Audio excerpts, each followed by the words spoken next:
Assalamualaikum warahmatullahi wabarakatuh. Selamat datang di channel Kang Slamet. Kali ini Kang Slamet akan menceritakan sebuah kisah yang berjudul Geteh Wangi Pengabdi Iblis. Pengabdian puluhan tahun kembali terjadi. Suami dan 3 anak yang mati belum cukup untuk mengakhiri. Cerita ini ditulis oleh Queer Typing. Dan sebelum kita masuk ke ceritanya, buat kalian yang belum subscribe channel ini, tekan tombol subscribe-nya terlebih dahulu dan tekan tombol notifikasinya agar kalian tidak ketinggalan cerita seram lainnya dari Kang Slamet. Dan jangan lupa juga follow Instagram Portal Dimensi. Gak usah berlama-lama lagi, langsung saja kita masuk ke ceritanya. Geteh Wangi Pengabdi Iblis. Si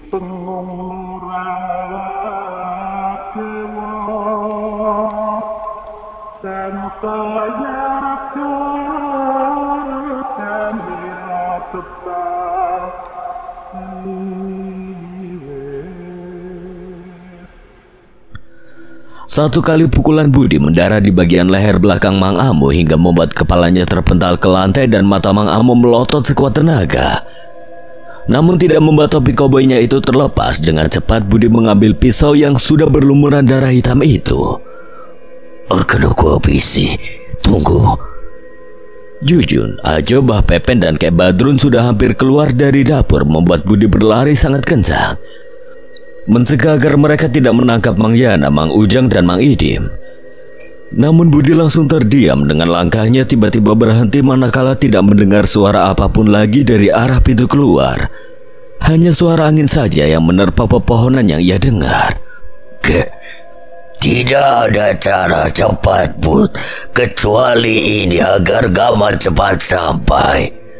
Luka di dada kamu apa baik-baik saja itu? Hanya luka biasa. Mereka tidak terlalu pandai memegang golok dan tidak tahu cara menggunakannya seperti apa, kek. Mang Yana dan Mang Ujang bahkan masih mematung dengan golok tajamnya yang masih berlumuran darah itu. Sampai pertengahan malam mereka semua tidak akan bisa bergerak sedikit pun, kecuali hanya bernafas. 4 laki-laki itu hanya mematung berdiri dan 3 perempuan tua dalam keadaan duduk. Semua matanya sudah terpejam. Budi hanya menganggukkan kepalanya. Ia sudah cukup mengetahui sebuah ilmu lumpur raga yang Ki Dudu gunakan. Sudah, Bud, ini saja cukup. Bereskan mereka semua. Bawa kembali masuk ke dapur, Yan. Ujang, angkat saja tubuhnya. Jangan sampai ada orang lain yang melihat kecuali kita. Bukan urusan kita menghabisi mereka semua. Baru saja Budi melangkahkan kakinya masuk kembali ke dalam rumah Nik Kanti, ia sudah melihat Mang Amo dengan susah payah merangkak sudah sampai di depan pintu kamar Nik Kanti yang harus ia jaga. Dengan kondisi tubuh yang mengenaskan, goresan luka di lehernya masih mengeluarkan darah hitam. Bersama 3 sosok perempuan yang sedari tadi bergerak itu, Mang Idim langsung memecahkan wadah bekas kemenyan yang masih menyala dengan keadaan dapur yang jauh lebih berantakan dengan banyaknya bekas darah. Bud, sudah, jangan. Ucapan Ki Dudu membuat Budi menganggukkan kepalanya, kemudian menjauh dari tubuh Mang Amo. Lebih baik minggir, saya mau masuk kamar Kanti. Mang Amo hanya menggelengkan kepalanya dengan perlahan sambil menatap ketakutan ke arah Ki Dudu. Apalagi membuat 3 sosok perempuan itu hanya mematung tidak bergerak sama sekali. Atau jangan masuk. Mang Amo memaksakan mulutnya bicara dengan keadaan yang sudah tidak mungkin untuk sekedar melawan. Ki Dudu perlahan berjongkok, namun Budi menyadari tangan Mang Amo bergerak ke arah belakang pinggangnya itu dengan kepalanya yang masih menggunakan topi koboynya. Awas! Teriak Mang Idim sangat kencang setelah membantu Mang Yana dan Mang Jujun memasukkan tubuh-tubuh budak Nik Kanti ke dalam dapur. Teriakan Mang Amo keluar sangat kencang manakala ujung pisau Budi hampir saja membuat 5 jari Mang Amo itu terputus seperti yang sudah ia lakukan pada Ajo. Budi langsung mengambil pisau dari balik punggung Mang Amo yang akan digunakan untuk melukai Ki Dudui. Urus dia, Bud. 2 kali pukulan Budi mendarah di wajah Mang Amo hingga 1 gigi keluar bersama darah hitam dari mulutnya. Budi sangat menikmati buruannya itu hingga melihat ke arah Ki Dudui. Lakukan. Seketika membuat Budi ingat pada apa yang sudah Mang Amo lakukan pada Dewi di curug itu tempo hari dan apa yang sudah ia lakukan pada Mang Yana. Tidak akan sakit. Nikmati saja.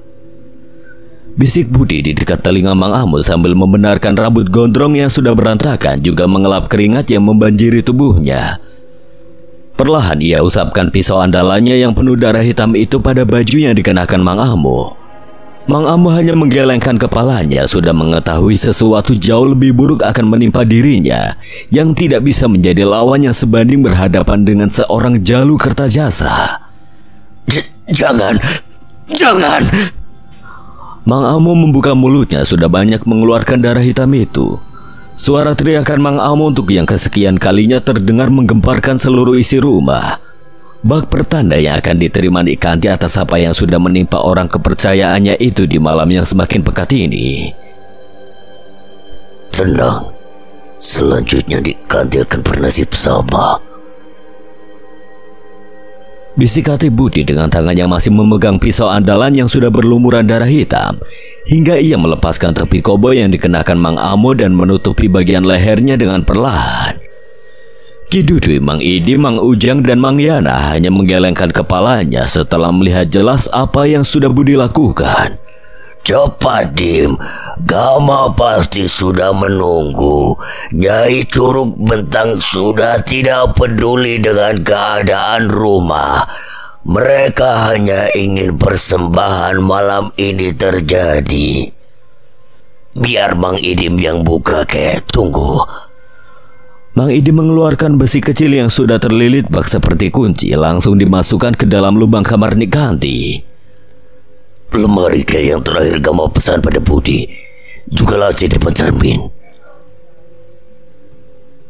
Benar, Bud. Lihat saja tubuh Amo masih bergetar sedikit demi sedikit.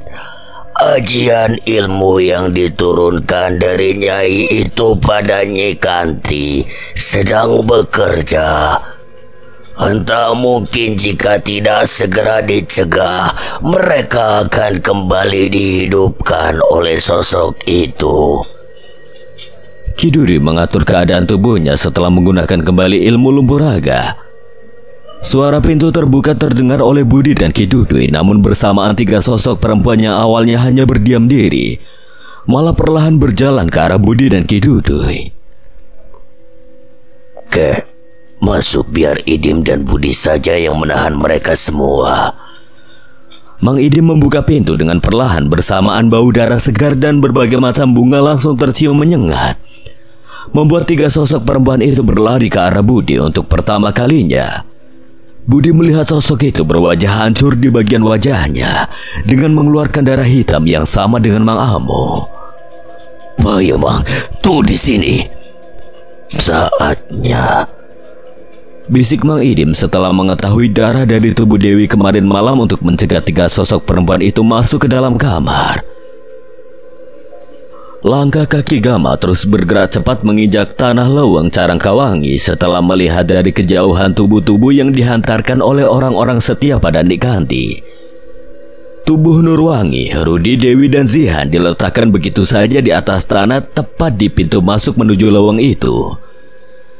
Nafas Gama sudah terdengar ngos-ngosan dengan meong hidung yang sudah berada di dekat kakinya terus berlari terpincang-pincang. Sesekali Gama melihat ke arah rumah Nik Kanti yang sudah ia lihat sangat jauh. Pasti Budi, Ki Dudui dan Mang Idim sedang menjalankan rencananya.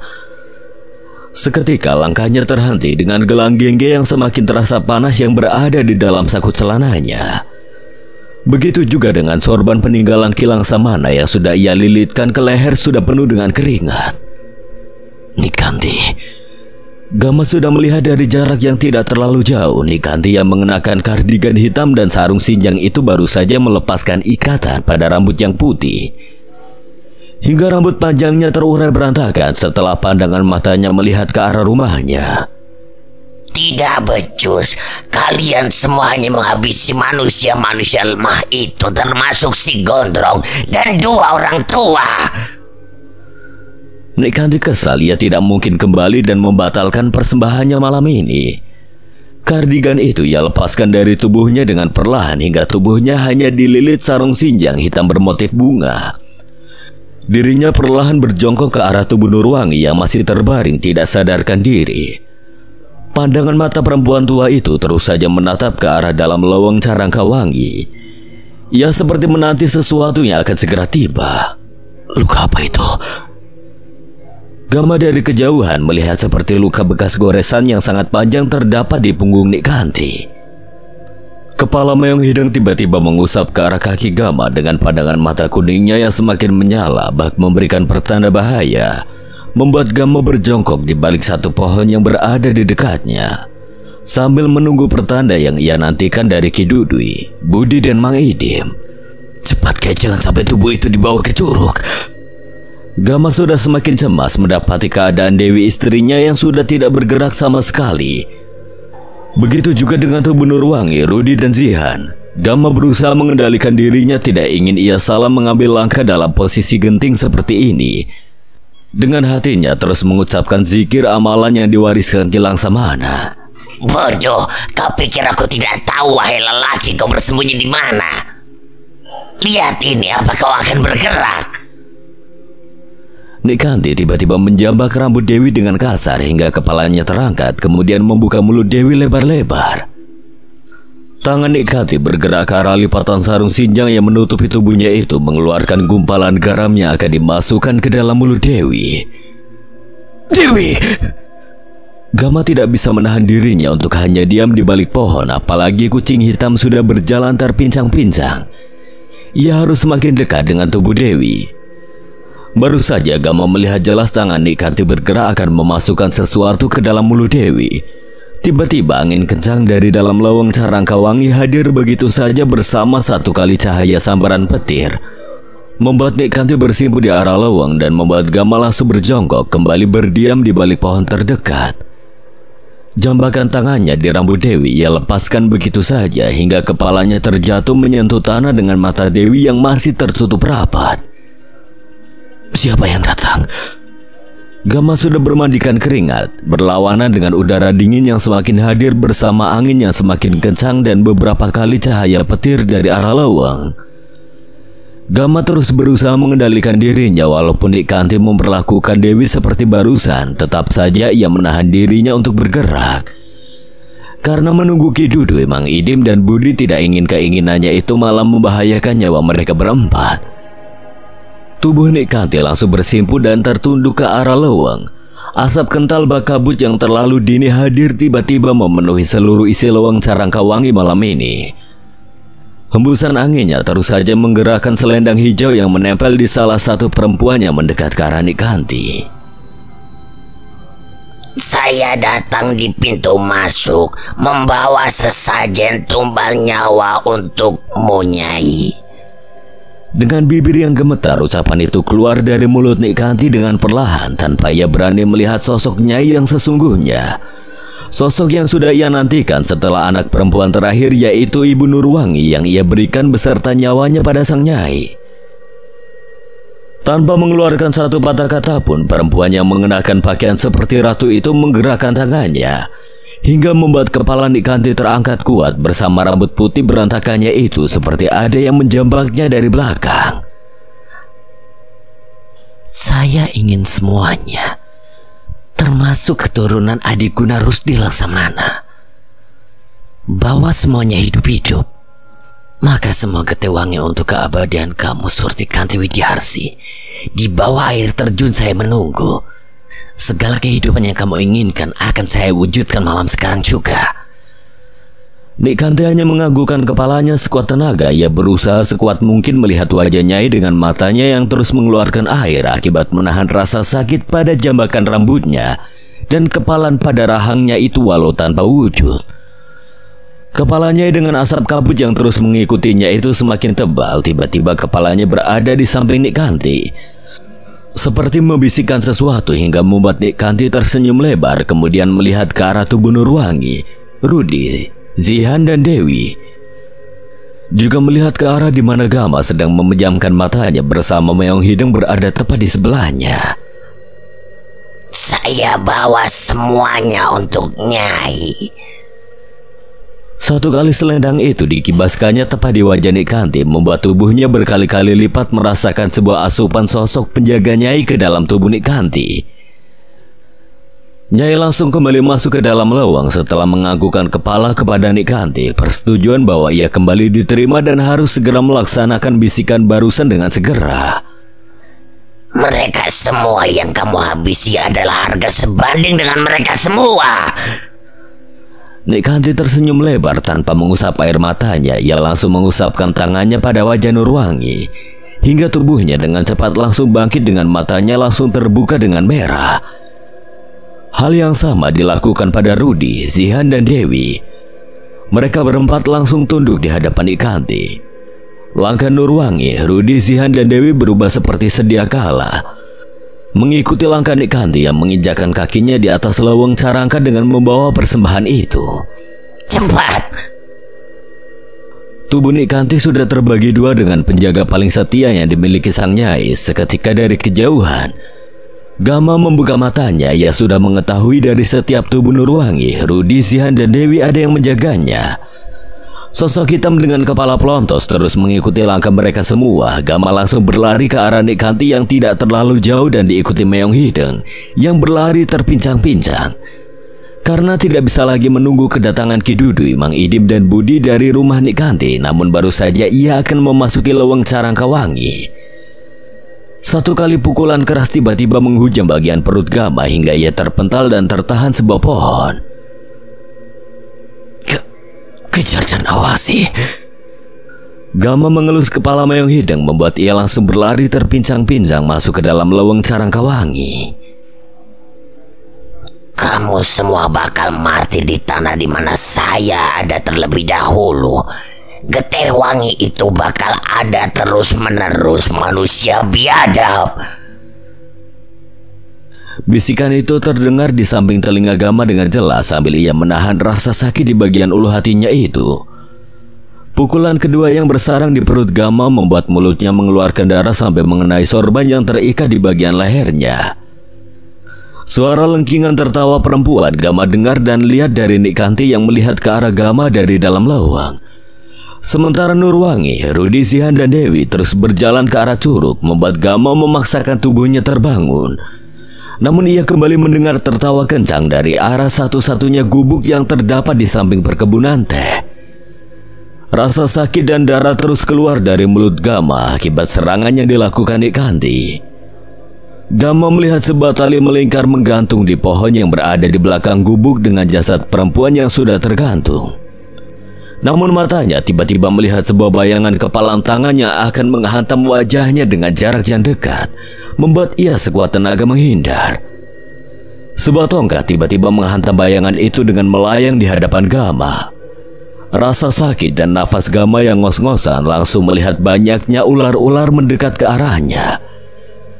Ular-ular itu seperti mengikuti keberadaan tongkat yang tergeletak tidak jauh dari tubuh Gama. Assalamualaikum, Gama. Suara kakek tua yang berjalan sedikit bungkuk itu terus mendekat dengan dikelilingi lebih banyak ular di bagian kaki dan sekujur tubuhnya, membuat Gama langsung melihatnya semakin jelas dari gelapnya pekat malam ini. Percuma kamu masuk ke dalam lewang dengan keadaan darah yang keluar dari mulut kamu itu, Gama. Malam ini jauh lebih sulit.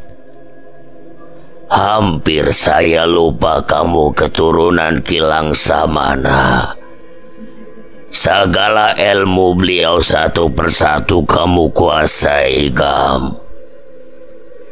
Saya diundang hadir oleh Ki Dudui. Ternyata nenek tua itu yang menyebabkan kamu seperti ini. Ucap lelaki tua itu sambil mengambil tongkatnya. Bahkan sudah ada satu ular berukuran jauh lebih besar, hampir satu ukuran dengan batang pohon, terus mengelilingi Gama dan lelaki tua itu. Ki Sanca. Gama terus mengelap darah yang keluar dari mulutnya. Ia kembali teringat ucapan Ki Dudi tentang undangannya pada Ki Sanca dari Leweng Sancageti. Diam, saya hanya akan bisa membawa kamu ke dalam leweng itu dengan selamat. Sisanya di Curug saya tidak bisa ikut campur urusan ini. Ki Sanca membuka mulut Gama perlahan dan dikeluarkannya air dari dalam botol bambu yang langsung Gama minum. Tiba-tiba ular yang terus mengelilingi Ki Sanca berdiam tidak seperti biasa, membuat Ki Sanca langsung menundukkan kepalanya manakala Meong Hidung berlari ke arah Gama dengan cepat dan terpincang-pincang. Hampura kau lagi. Ki Sanca mencium tangan Gama dengan tiba-tiba. Tatapan Meong Hidung sudah Gama lihat jauh berbeda dari biasanya. Dua mata kuning menyala semakin terang itu bak sesuatu jauh lebih buruk akan segera terjadi. Ayo berdiri, ikuti saya. Apa kemungkinan terburuk yang terjadi malam ini, Ki? Maaf, ini harus saya katakan, Gam. Kemungkinan terburuknya keluarga besar Kilang Samana berakhir malam ini. Mayat-mayat berjatuhan sudah tidak bisa dihindari ketika berurusan dengan Nyai Gusti Ratu Dewi Bentang dari Curug itu. Apa semua harus takluk di hadapannya itu? Tidak, tentunya termasuk dahulu Kilang Samana dan sekarang Gama. Akhiri saja semuanya, antara hidup dan mati bukan kita yang mengurusnya, tapi Pencipta yang mempunyai hak, bukan mereka. Ucapan Ki Sanca, kalimat yang pernah Kilang Samana titipkan kepadanya, kini ia katakan pada Gama. Leweng Carangkawangi bak menolak kedatangan Ki Sanca dengan ular-ularnya itu. Kabut tebal tiba-tiba hadir, hingga suara arangan-arangan binatang besar terdengar berisik menyambut hal paling buruk yang akan terjadi di Curug Bentang. Dewi! Gama melihat Dewi kini diseret tubuhnya oleh lelaki hitam berkepala plontos. Mang Yana dan Mang Ujang baru saja mengelap keringatnya berkali-kali setelah melaksanakan perintah Budi dan Mang Idim untuk membawa tubuh Mak Sari, Mak Ayu dan Mak Ami ke tengah rumah. Begitu juga tubuh Jujun, Ajo, Bah Pepen dan Kek Badrun yang sama sekali tidak bisa bergerak akibat lumpuh raga, kini sudah berkumpul di dekat tubuh Mang Amo yang jauh lebih mengenaskan. Tubuhnya masih terus bergetar setelah sosok tiga perempuan itu Mang Idim pindahkan ke tubuh Mang Amo. Sementara Budi sudah berkali-kali berjalan ke arah jendela dan ke dalam kamar Nik Kanti ikut membuka isi lemari yang sudah Gama pesan sebelumnya. Kamar Nik Kanti yang sudah penuh dengan sesajen dan bunga-bunga di atas ranjangnya beserta wadah yang penuh darah sudah Budi berantakan semuanya. Maaf, apa sudah aman? Semuanya sudah dikumpulkan di tengah rumah. Sudah, Bud. Barang paling berharga Nik Kanti ada di lemari ini. Dobrak sekarang, Bud. Ki Dudi sudah bermandikan keringat. Dia tidak mau terlambat menemui Gama. Budi hanya menganggukkan kepalanya. Seketika ia mundur cukup jauh sampai arah cermin yang mana di atasnya sudah terdapat beberapa tulisan dan kain hitam yang sudah Ki Dudi temukan di kamar Nik Kanti. Dua kali dobrakan tubuh Budi yang sengaja ia benturkan pada kayu tua lemari langsung membuat pintu lemari itu rusak seketika. Ini pasti. Budi hanya memandang 4 wadah dari botol kaca yang berisikan seperti tinta hitam nan pekat. Juga terdapat beberapa foto di dalam botol itu yang sudah kusut. Darah, Kek. Dimbawa semuanya termasuk satu gumpalan hitam itu. Cepat masukkan ke dalam tas Gama. Jangan ada yang tersisa termasuk semua kertas. Ki Dudi tergesa-gesa sementara Mang Ujang dan Mang Yana untuk pertama kali dalam hidupnya baru melihat jelas keadaan kamar Nik Kanti yang selama ini membuat mereka berdua penasaran. Kata Ki Surya, Jasad suami dan 3 anak Nik Kanti beserta para menantunya itu selalu dibawa ke kamar ini sebelum dikuburkan dengan aneh. Pernah satu ketika mayat-mayat itu seperti sangat ringan terbungkus kain kapan. Mang Yana mengingat semua wasiat dan cerita dari Ki Surya. Ki Dudui hanya menganggukkan kepalanya.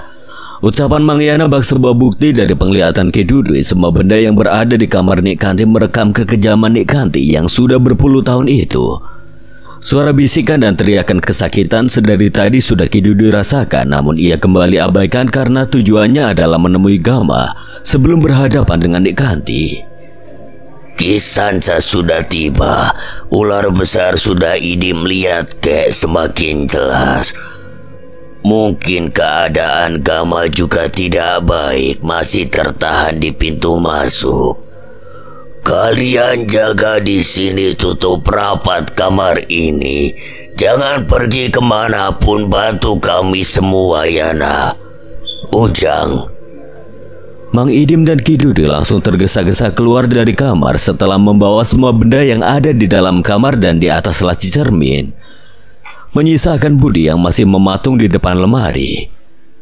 Pandangannya lurus pada sebuah sobekan 2 kertas yang kemudian diambil. Siapa lagi orang-orang ini? Budi menyatukan sobekan kertas itu dengan tulisan tangan yang sangat rapi, kemudian ia masukkan ke dalam saku. Mang Yana. Iya Pak Budi. Jawab Mang Yana perlahan, sementara Mang Ujang terus saja memastikan keadaan tubuh Mang Amo yang terus bergetar bak terkena sengatan listrik itu. Amang pernah bilang punya hutang nyawa pada saya. Mang Yana hanya menganggukkan kepalanya menanti ucapan Budi selanjutnya. Balas malam ini pada siapapun yang membuka matanya di antara mereka. Tebaskan golok itu ke lehernya sampai putus. Ingatkan hari di mana Ki Surya mati. Balaskan dan bantu saya. Ucapan Budi membuat Mang Yana langsung terdiam kaget. Gejolak dendam dalam tubuhnya seketika terdapat sengatan dari ucapan yang keluar dari mulut Budi. Baik Pak Budi, akan Amang lakukan. Mang Yana gemetar melihat ke arah 3 wanita tua termasuk Bah Pepen, Kek Badrun, Ajo dan Jujun. Tepukan tangan Budi langsung mendarat ke arah pundak Mang Yana sambil mengunci kembali kamar Nik Kanti. Lalu berjalan ke arah dapur, sudah melihat Ki Dudui dan Mang Idim berjalan semakin cepat menembus gelap malam dan angin kencang yang membawa udara dingin menuju leweng Carangkawangi. Bahaya, Gama. Apa Ki Sanca sudah tiba? Tanah perkebunan teh Carangkawangi sudah Ki Dudui Mang Idim injakan dengan cepat. Mereka berdua berjalan ke arah pohon. Ia sudah melihat perwujudan Ki Sanca dan Gama sedang berjalan ke arah leweng Carangkawangi dengan perlahan. Gubuk ini, Dim. Biar nanti saja, kek.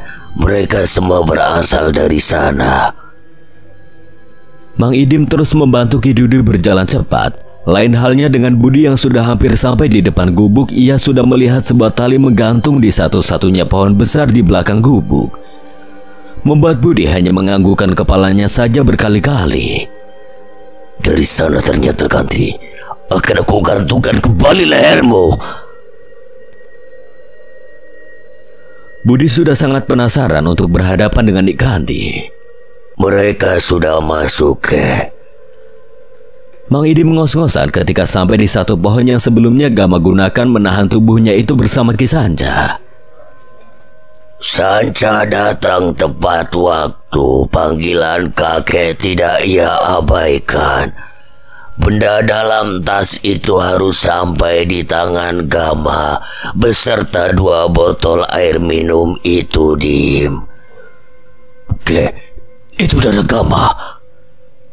Budi sangat panik. Ki Dudui hanya menganggukkan kepalanya sambil memberikan pertanda pada Mang Idim agar memberikan 3 botol kaca itu pada Budi.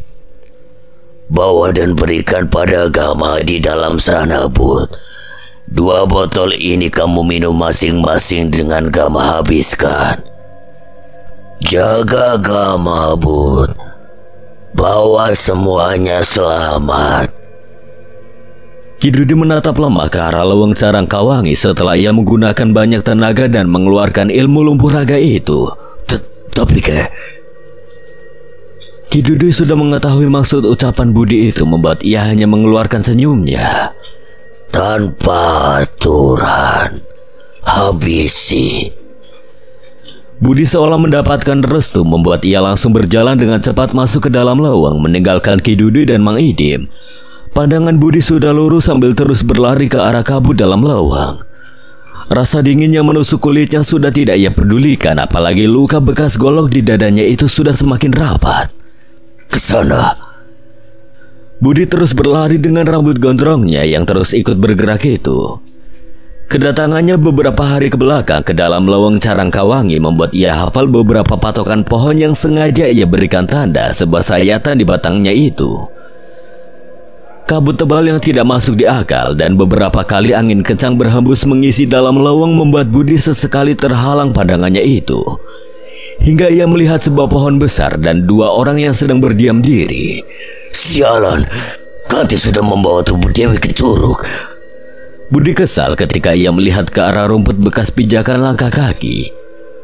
Budi melihat banyaknya ular-ular yang berdiam mengitari dua orang yang semakin ia lihat jelas membuat ia berlari semakin kencang sambil memastikan 3 botol kaca dalam tas itu tidak pecah dan membawa 2 botol air yang harus ia minum bersama Gama. Budi! Ular-ular Kisanca yang memandang ke arah Budi tidak jarang mendapatkan pijakan kencang lari Budi yang sama sekali tidak memperdulikan. Apalagi ia sudah melihat Meong Hideng bersama Gama. Tidak begitu caranya, Jalu. Ada cara yang jauh lebih penting. Ayo, Gam, cepat berangkat.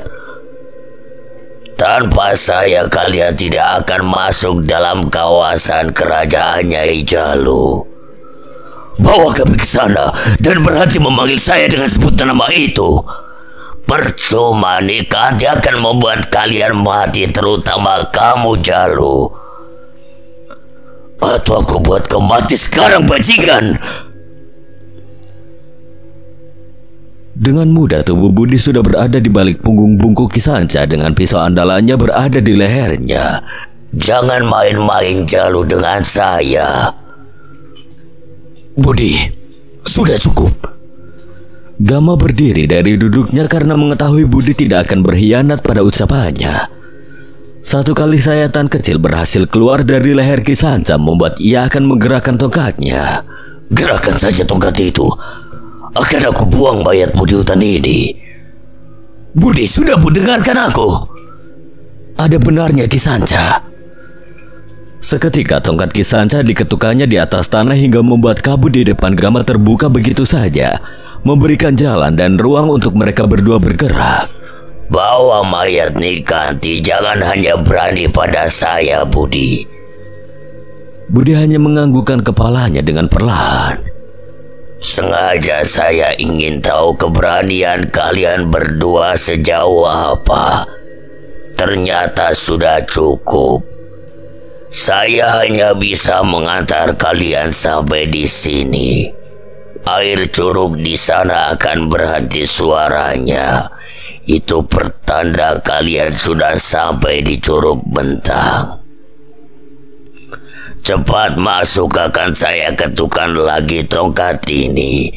Ki Dudui sudah menanti saya. Setelah saya ketukan tongkat, semua makhluk pengikutnya akan berdatangan pada kalian.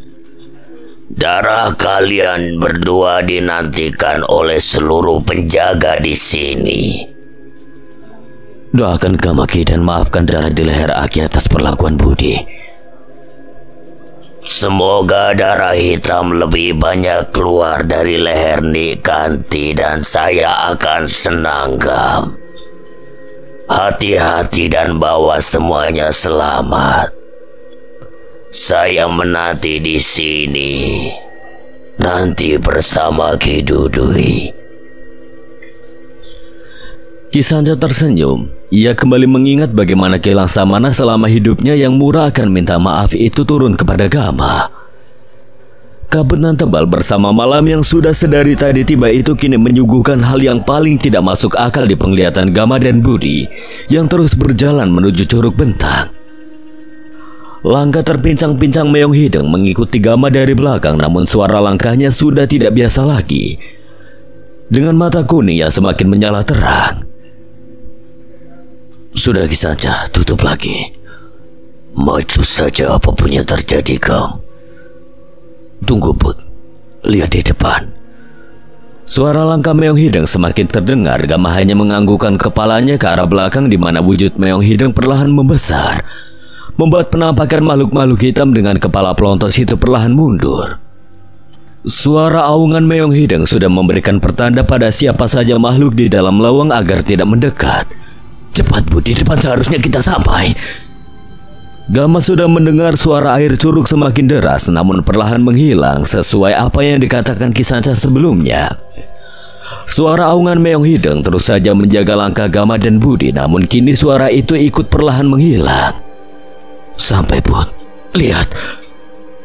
Gama perlahan semakin mendengar suara dari Curug Bentang menghilang. Budi langsung mengeluarkan pisau andalannya dari balik pinggangnya itu. Itu Rudi. Benar, lihat saja. Bukan itu hanya jelmaannya, Bud. Tahan mereka semua agar aku bisa maju. Maju saja, Gam. Keadaan Dewi pasti semakin berbahaya.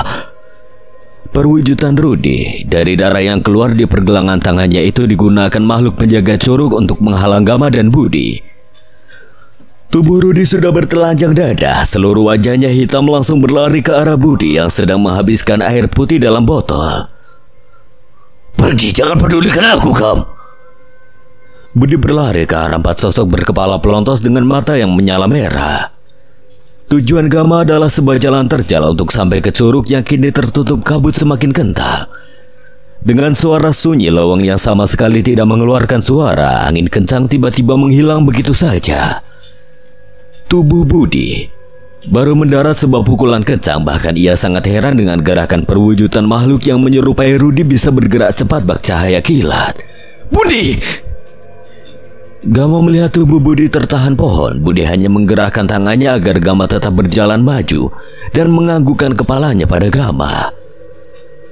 3 sosok kepala hitam itu malah berlari ke arah Gama dan Meong Hideng dengan cepat, tidak ingin Gama sampai di sungai.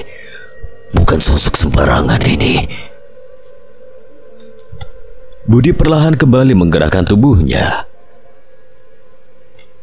Tangan Rudi yang kosong tiba-tiba bergerak dari jarak yang cukup dekat dengan Budi, menggerakkan kepalan tangannya mengenai wajah samping Budi, membuat Budi langsung mengeluarkan darah dari mulutnya. Namun dari gelapnya lawang Carangkawangi dan kabut yang perlahan menipis, Budi memperhatikan sebuah bayangan dari makhluk itu. Bayangan itu.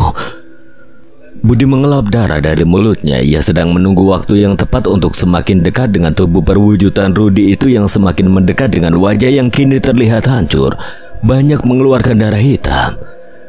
Minum air ini hingga mereka semua nanti akan sadar bahwa getih wangi tidak akan berguna lagi yang ada di tubuh kalian berdua. Lihat nanti yang akan terjadi. Ucapan Ki Dudi teringat oleh Budi. Ia harus menghabisi makhluk itu dari jarak yang dekat. Mati kau sekarang. Sosok perwujudan Rudi berlari ke arah Budi sambil mulutnya terbuka sehingga membuat Budi dapat melihat jelas gerakan bayangan itu yang semakin mendekat. Kepala tangan Budi sudah memegang pisau andalannya sekuat tenaga. Gama tidak lagi mendengar suara teriakan Budi dengan kabut tebal yang perlahan kini menipis. Ia sudah mengetahui 3 sosok kepala pelontos itu mengejar dirinya, namun gelang genggi dalam genggaman tangannya sudah terasa panas.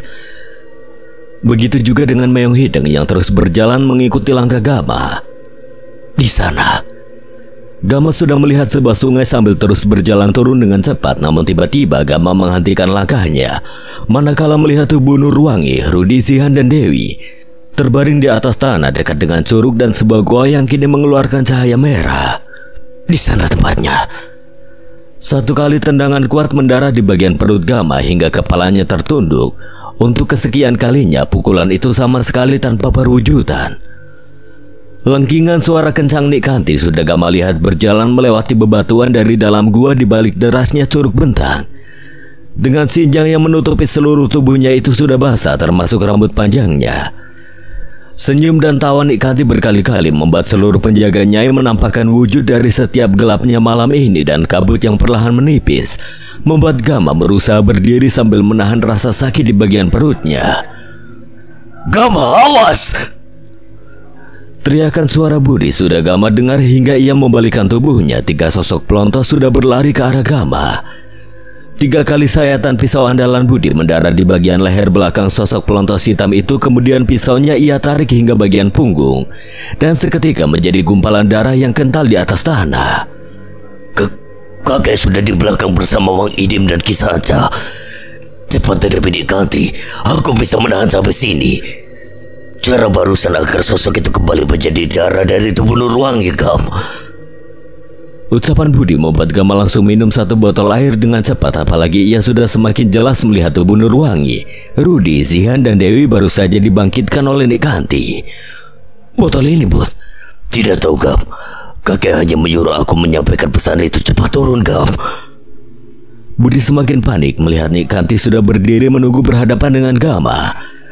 Dengan tergesa-gesa Gama menuruni tanah. Beberapa kali tubuhnya sudah tersiram air curug bentang yang deras itu, namun sama sekali tidak mengeluarkan suara. Dari gua di balik air curug Gama sudah melihat sosok Nyai yang berdiri di depan cahaya merah yang semakin menyala. Tiba-tiba Nikanti bersimpuh ke hadapan Nyai dari kejauhan. Nyai hanya menganggukkan kepalanya kemudian menggerakkan selendangnya hingga ia duduk bersila, menyaksikan Nikanti dari sebuah batu di depan gua. Minggir, diam di sana.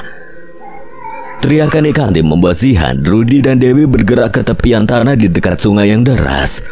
Pandangan mata mereka berdua kosong dengan tubuhnya dalam keadaan lemas, terkecuali Nurwangi yang masih berdiri dengan wajah pucatnya di samping Nikanti. Dari jarak yang semakin dekat, Gama baru saja melepaskan tas dan membuka resletingnya di dekat sebuah pohon. Mereka semua sudah mati, Gama. Keturunan Laksamana. Hidup dan mati bukan di tangan kalian. Lihat siapa itu. Tubuh Budi dengan rambut gondrongnya sedang diseret oleh 4 sosok kepala hitam melewati Gama begitu saja dengan mulut yang sudah banyak mengeluarkan darah. Namun Budi masih menggerakkan kepalanya sedikit ke arah Gama dengan sangat pelan. Budi, siapa lagi yang akan menolong kamu, Gama? Kucing pincang itu, ah? Nikanti melihat Budi terkapar di dekat Dewi, Zihan, dan Rudi yang masih mematung di samping tanah berdekatan dengan sungai deras itu. Bangkai kucing itu akan aku makan, Gam.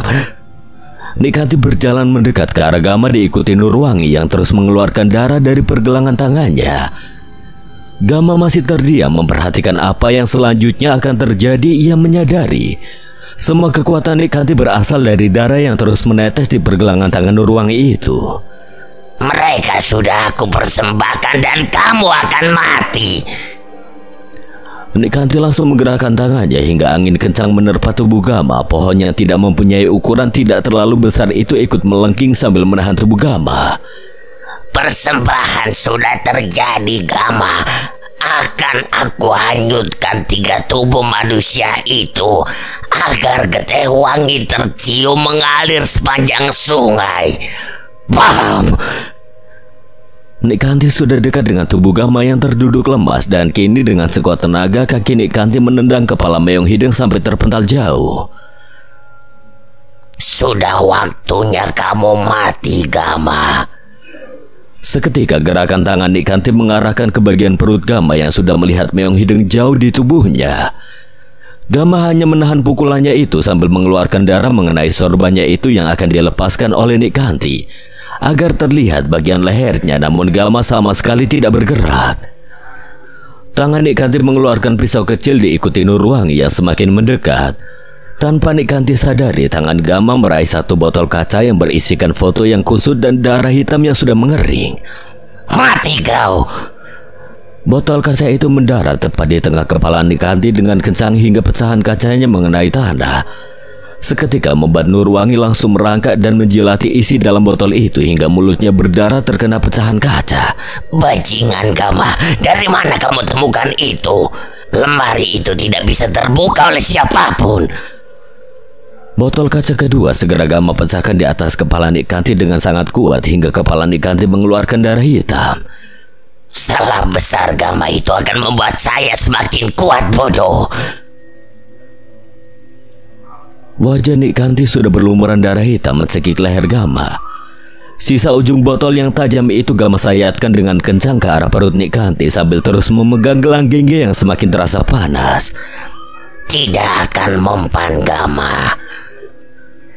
Nik Kanti kemudian mendekatkan pisau kecilnya itu ke arah leher Gama, membuat Gama memejamkan matanya. Sekarang juga Gam, sudah waktunya. Saya siap. Bisikan Kilang Samana sudah Gama dengar dengan jelas. Sebuah jawaban yang dari tadi Gama dalam hatinya mengucapkan zikir. Suara gelang gengge sudah didengar oleh Meong Hideng membuat Nik Kanti kaget mendengar kembali suara gelang itu yang kini berada di tangan Gama. 3 kali hentakan kaki kanan Gama sekuat tenaga ke tanah, membuat seketika pohon-pohon di sekitar curug bergetar bersama Meong Hideng yang sudah berubah wujudnya semakin besar berlari ke arah Nik Kanti. Membuat Nik Kanti yang terkesima dan tidak menyangka semua pertanda yang dikatakannya itu terbukti malam ini. Botol terakhir Gama pecahkan di kepala Nik Kanti sambil menghindar dengan cepat dari pisau yang ada di tangan Nik Kanti. Mati kalian semua. Nik Kanti melihat ke arah tubuh Dewi, Zihan dan Rudi serta tubuh Budi yang masih terbaring. 1 kali sayatan kuku Meong Hideng mendarat di leher Nik Kanti bak pedang panjang. Seketika hampir memisahkan kepala Nik Kanti dengan tubuhnya, membuat Nurwangi dengan cepat berlari ke arah Nyai. Getaran akibat Meong Hideng membuat seketika Gama melihat jelas malah Budi bangkit dan mendorong sekuat tenaga agar tubuh Dewi, Zihan dan Rudi terlempar ke arah sungai yang deras. Dengan cepat Budi menahan tubuh Nurwangi dan langsung memeluknya erat hingga Budi menjatuhkan tubuhnya ke arah sungai. Budi! Gama menahan sakit di bagian perutnya, masih melihat tubuh Nik Kanti dari lehernya banyak mengeluarkan darah hitam. Sekarang cepat! Meong Hideng dengan tubuh besarnya dan kuku panjangnya itu berlari ke arah curug. Bebatuan besar itu terlihat semakin kecil manakala kaki Meong Hideng menginjaknya dengan cepat ke arah salah satu cahaya merah. Adikku harus di Langsamana. Nyai terbata-bata berjalan perlahan masuk ke dalam gua. Namun Meong Hideng dengan mudahnya menembus guyuran curug bentang dan hilang bersama suara derasnya air yang kembali terdengar kencang. Gama melihat jelas tubuh Dewi hanyut dengan deras, begitu juga tubuh Zihan, Rudi, Nurwangi dan Budi. Membuat ia langsung berjalan ke arah gua curug menembus guyuran air. Kaki lemasnya terus bergerak melewati bebatuan besar. Tunggu di sini, Gam. Bisikan suara Kilang Samana kembali Gama dengar, membuat ia menanti cemas Meong Hideng sambil memandang ke arah di mana barusan Nik Kanti ia habisi. Namun ia melihat jelas tubuhnya Nik Kanti bergerak, padahal kepala dan tubuhnya yang hampir saja terpisah. Getewangi. Gama masih cemas pada keadaan Dewi, Rudi, Nurwangi dan Rudi, begitu juga Budi. Darah yang sudah menyatu puluhan tahun itu, Gam, yang membuat dirinya selamat dari satu kecelakaan satu malam, tapi mengorbankan puluhan tahun bersekutu dengan Nyai. Bukan menyelamatkan tetapi menyesatkan. Gama tidak paham buyut maksudnya. Terlihat Meong Hideng berjalan terpincang-pincang membawa selendang panjang berwarna hijau tua sudah penuh dengan darah hitam. Di gubuk semua bakal jelas bahwa itu selendang. Jangan sampai kembali ke tempat ini. Bisik Kilang Samana bersamaan dengan tubuh Nik Kanti yang Gama lihat dari kejauhan. Kepalanya itu sudah menyatu kembali dengan darah hitam yang terus mengalir. Bahaya! Gama langsung memasakkan tubuhnya berjalan untuk keluar dari curug bentang dan harus mencari keberadaan Dewi. Arah sungai ini bahaya, sudah banyak bebatuan. Gama melihat banyaknya bebatuan dan tidak ingin hal buruk terjadi pada Dewi. Apalagi Nik Kanti bukan berjalan ke arah curug melainkan ke arah lawang, membuat Gama semakin heran. Belum selesai. Desiran angin kencang dan udara dingin sudah membawa Gama hampir keluar dari leweng Carangkawangi. Beradu cepat dengan Nikanti yang terus berjalan perlahan yang belum Gama ketahui tujuannya itu. Gama, Budi. Gama melihat Budi berjalan tergesa-gesa dengan seluruh pakaiannya yang sudah basah. Dewi, Zihan, Rudi dan Nurwangi sudah dibawa oleh Ki Dudui dan Mang Idim. Juga dibantu Ki Sanca ke warung Ki Badrun. Cepat. Sengaja aku lempar tubuh mereka berempat. Ki Dudui sudah menunggu di ujung sungai dan semuanya dalam keadaan kritis, Gam. Apa semuanya sudah selesai, Put? Gama perlahan menggunakan sisa tenaganya dengan sorban yang sudah basah dengan keringat dan gelang gengge yang sudah disimpan kembali dalam saku celana, hingga tasnya dibawa oleh Budi. Belum, pertunjukan selanjutnya di rumah Nikanti. Ki Dudui hanya bilang itu. Ujang dan Yana sudah aku suruh pergi ke warung meninggalkan rumah Nikanti. Nikanti akan menuju gubuknya, Put, atau rumahnya. Lumpur Raga sebentar lagi akan selesai. Mereka semua akan kembali normal. Seketika Gama dan Budi menghentikan langkahnya manakala melihat gubuk di samping hamparan kebun teh itu rubuh. Gam, tali yang mungkin dipakai Nikanti mengakhiri hidupnya saat itu sebelum disesatkannya Curug Bentang. Lihat. Tali yang menggantung di satu pohon tua itu ikut bergerak terkena hembusan angin yang dilihat Budi. Namun lain yang dilihat Gama, sudah ada tubuh Nikanti dalam tali yang melingkar itu. Leher Nikanti tepat tergantung. Lantas nasib Mak Sari, Gam? Gama tidak sempat menjawab, sudah memejamkan matanya dan menyandarkan tubuhnya pada Budi. Bahkan Budi langsung berjalan cepat membawa tubuh Gama manakala melihat tubuh Nikanti dengan leher yang hampir putus itu terus berjalan keluar dari leweng Carangkawangi. Mak Sari baru sadar setelah matanya terbuka dengan perlahan diikuti Mak Ayu dan Mak Ami. Begitu juga Jujun, Ajo, Bah Pepen dan Kek Badrun yang sama-sama membuka matanya. Mereka semua sontak kaget sudah berada di tengah rumah. Mang Amo. Mereka semua terheran-heran melihat tubuh Mang Amo yang terus bergetar. Ketika Mak Sari menyingkirkan topi dari balik wajah Mang Amo, mereka langsung melotot sekuat tenaga, tidak menyangka leher Mang Amo hampir saja terlepas dari tubuhnya dengan darah hitam yang mengeluarkan bau menyengat. Kamar Nikanti, Jo. Ajo dan Jujun langsung berjalan cepat ke arah kamar Nikanti. Masih terkunci, Mak. Terakhir aku ingat lelaki gondrong yang menghabisi Mang Amo. Tiba-tiba semuanya lupa. Tiba-tiba Nikanti sudah berdiri di depan pintu rumahnya dengan perlahan mengunci pintunya. Mereka semua seketika kaget melihat keadaan Nikanti jauh lebih mengenaskan daripada Mang Amo. Mak Sari berlari mendekat ke arah Nikanti. Tiba-tiba tangan Nikanti mencekik leher Mak Sari hingga Mak Sari tidak menyentuh lantai keramik. Teriakan suara melengking Mak Sari dengan lehernya yang mengeluarkan darah segar menggema di seluruh rumah, membuat Mak Ayu, Mak Ami, Ajo, Jujun, Bah Pepen dan Kek Badrun hanya berdiam diri setelah melihat Nikanti menatapnya dengan mata merah. Cepat, Bud, sudah biarkan saja. Tinggal 6 teriakan lagi pertanda nyawa-nyawa mereka melayang, sesuai dengan janji mereka mengabdi pada Nikanti. Gama baru saja membuka matanya mendengar teriakan kencang itu ketika akan berjalan menuju warung Kek Badrun. Nikanti sudah mati. Ketewangi yang sesungguhnya adalah dirinya sendiri, bukan Nurwangi atau suami dan 3 anaknya yang sudah mati, termasuk Rudi, Zihan dan Dewi. Budi terus membantu Gama berjalan menuruni jalanan aspal berlubang dan pemandangan malam hamparan kebun teh Carangka Puncak Wangi untuk memastikan keadaan Dewi. Di depan warung gubuk sudah terlihat mobil Dewi terparkir. Mang Idim langsung berlari ke arah Gama untuk membantu ia cepat sampai.